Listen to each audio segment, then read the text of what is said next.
Ada satu yang saya tak boleh lupa, yang saya ingat. Waktu itu saya agak pelik bila mana yang dia macam ikut saja arahan saya. Saya dah merisau, Allah, jangan dia cakap dengan seorang-seorang, tak apa, takut risau pula kan.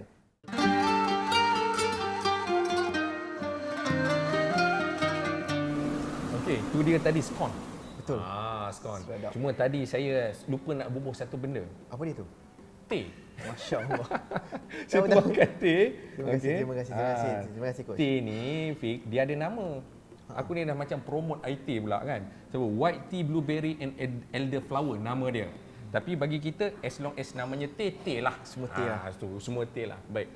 So tadi tu kita dah Syafiq dah kongsikan kisah macam mana satu orang yang bagi saya Allah Taala bagi nikmat lah. Betul. Allah Taala bagi nikmat yang rahmat. Sebab nikmat pun ada dua. Nikmat yang rahmat, kasih sayang Allah Taala, satu lagi nikmat istidraj, which is itu na'udzubillah min dzalik. Kita minta jauh. Baik. Sepanjang 12 tahun membawa jemaah umrah haji. Ada tak apa kita sebut ya? Kalau saya sebut kisah ajaib lah. Kisah ajaib. Kalau kat Malaysia ni kan, dia ada sakit apa-apa kan. Sampai sana kerana dia fokus betul-betul nak buat ibadah kepada Allah Taala bagi nikmat kepada dia. Mungkin sembuh daripada sakit. Saya ambil contoh sebagai sakit lah. Mungkin boleh kongsi ada kisah macam tu. Ada satu yang saya tak boleh lupa, yang saya ingat. Oh, tak boleh lupa. Tak boleh lupa, kita suka teruskan. Insya-Allah. Saya lupa tahun bila. Okey. Tapi sekitar 2014 atau 2015. Okey. Kisah ni bermula daripada KLIA lagi. Okey. Waktu di KLIA tu, di airport kita, sebelum penerbangan tu kita nak urusan untuk check in bagasi, untuk dapatkan boarding pass. Saya nak bagi taklimat untuk para jemaah. Ya. Saya bagi taklimat.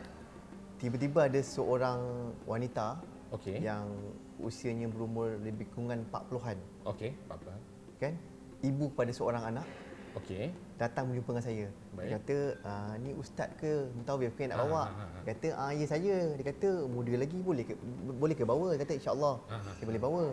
Dia panggil saya duduk ke tepi. Baik. Saya dah macam risau juga kan. Ni mungkin nak kirim ni kot. Kan? Dan sebagainya. Biasanya. Tiba-tiba dia ceritakan, akak ni ada hajat besar sebenarnya nak bagi tahu. Dekat ustaz. Akak ni hantar anak akak untuk pergi mengerjakan umrah seorang diri. Baik. Saya kata alhamdulillah baguslah. Kan? Tapi anak akak ni special sikit. Umurnya lebih kurang 19 tahun. Dan dia ni telah lama tidak bersekolah. Kenapa tidak bersekolah? Kerana dia mempunyai sedikit masalah. Yang masalah dari segi mungkin fikiran. Yang dia bercakap seorang diri.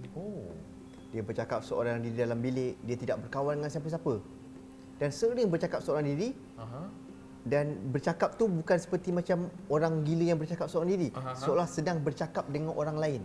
Macam cakap dengan seseorang, tapi Betul. orang tu tak nampak. Betul. Jadi antara dia dapat nasihat daripada sahabat-sahabat dia, dia kata cuba hantar anaknya pergi menunaikan umrah. Cumanya dia menghantar, dia tidak ikut serta. Alamak. Itu belum Mak ni tadi hantar anak dia. Betul. Seorang-seorang pergi umrah. Betul. Terus ya. Tak habis setakat tu lagi. Saya kata tak apa, insya-Allah saya akan tengok. Bila sampai di Madinah, ni penerbangan yang pergi ke Madinah dulu. Waktu pembahagian bilik tu saya buka fail untuk penempatan room list bilik. Betul. Saya bilik berdua dengan dia. Cantik. Saya bagi bujang, dia pun bagi bujang, saya bilik berdua dengan dia. Saya dah merisau, Allah, jangan dia cakap dengan seorang-seorang, tak apa, takut risau pula kan. Peristiwa-peristiwa pisau dan sebagainya kan. Saya risau juga. Jadi saya berhati-hati. Dan sampai malam tu kita tidur, kita dah penat semua tidur. Esok paginya saya pun mengajak dia pergi solat. Bila dia bersolat diri, maknanya dia bukan orang yang jenis solat. Logik. Kebiasaannya. Logik. Kan, saya pun ajak beliau solat, kita pergi ke Masjid Nabawi, solat berjamaah. Sebelum tu, nak ajak dia, nak bercakap dengan dia, Waktu itu saya agak pelik bila mana yang dia macam ikut saja arahan saya. Macam betul ke apa yang ibu dia katakan ni kan? Tapi saya masih nampak lagi dia macam pendiam, menyendiri. Macam apa dia macam ada macam tu lah. Macam tu lah. Dia kalau teringat ada satu cerita macam itulah. Kemudian saya ajak dia pergi. Waktu tu musim sejuk. Memang sejuk sangat. Di Madinah ni lebih sejuk daripada di Mekah bila musim sejuk. Memang sejuk yang maksudnya sejuk yang mungkin berbelas Celsius dan keadaan dia kering. Angin dia bertiup pada ketika waktu subuh. Memang sangat sejuk.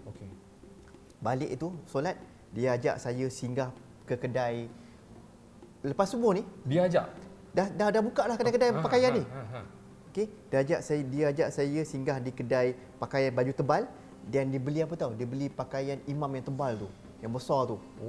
Yang tebal tu.